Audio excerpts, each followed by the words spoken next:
Hello बच्चों, I am Dr. Shivani Barthwal, working as a project scientist at the Wildlife Institute of India under the Namami Gange project. Today, I am going to talk about the biodiversity of Ganga River, and my talk is mainly in Hindi language. I hope you will enjoy my talk. बच्चों, गंगा नदी जिसकी लंबाई करीबन 2525 kilometre है, वह भारत की ही नहीं बल्कि एशिया की भी लंबी नदियों में गिनी जाती है। उत्तराखंड का गंगोत्री ग्लेशियर गंगा नदी का प्रजनन स्थल है। उत्तराखंड से होती हुई नदी उत्तर प्रदेश, बिहार, झारखंड और पश्चिम बंगाल तक बहती है। पश्चिम बंगाल में यह गंगा सागर से विलीन हो जाती है।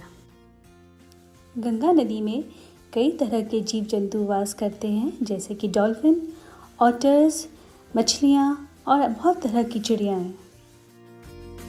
बच्चों, आपको यह जान के आश्चर्य होगा कि गंगा नदी में भी डॉल्फिन मिलती हैं, पर यह ओशन डॉल्फिन से डिफरेंट है क्योंकि ये फ्रेश वाटर या मीठे पानी की डॉल्फिन है।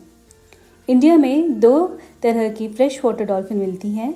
पहली तरह की जो है वो इंडस नदी में रहती है और जो दूसरी तरह की डॉल्फिन है वो गंगा नदी और ब्रह्मपुत्रा नदी में मिलती है।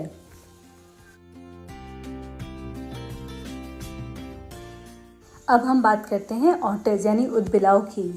इंडिया और गंगा नदी दोनों में ही 3 प्रकार की ऑटर्स हमें मिलते हैं: smooth coated otter, Eurasian otter and small clawed otter. Otters को हिंदी में ऊदबिलाव भी बोलते हैं और इन्हें मछली खाना बहुत ही पसंद है।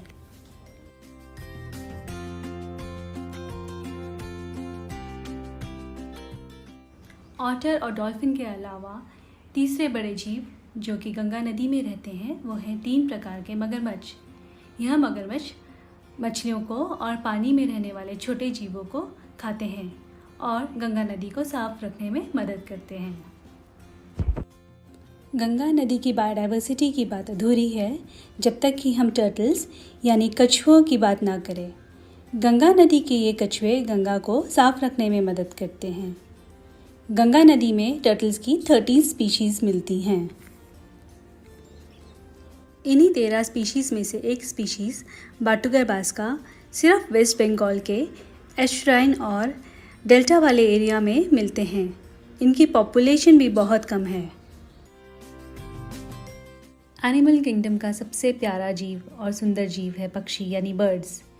गंगा नदी में भी बहुत तरह की बर्ड्स मिलती हैं जो कि गंगा को सुंदर भी रखते हैं और साफ भी रखते हैं।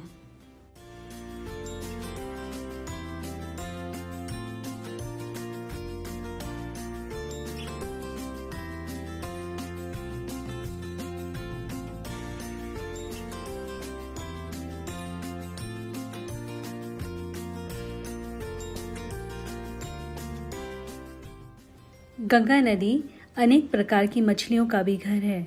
जैसे उत्तराखंड में हमें गोल्डन मासी और स्नो ट्राउट मिलता है, उसी तरह से पश्चिम बंगाल में हमें हिल्सा मछली मिलती है। बच्चों, गंगा में ये स्पीशीज़ तभी रह पाएंगी जब गंगा में पानी हो और वह पानी साफ हो। साथ ही गंगा के किनारे जो खेती है वो ऑर्गेनिक तरीके से हो। जाल में मछली के अलावा अगर कोई और स्पीशीज़ निकले तो उसे हटा दिया जाए और प्लास्टिक वाला कूड़ा गंगा या गंगा के आसपास नहीं डाला जाए। इसके लिए हम सबको ये प्रण लेना है कि हम प्लास्टिक को यूज़ नहीं करेंगे। अगर यूज़ करना भी पड़ा तो हम इसे रीयूज़ करेंगे।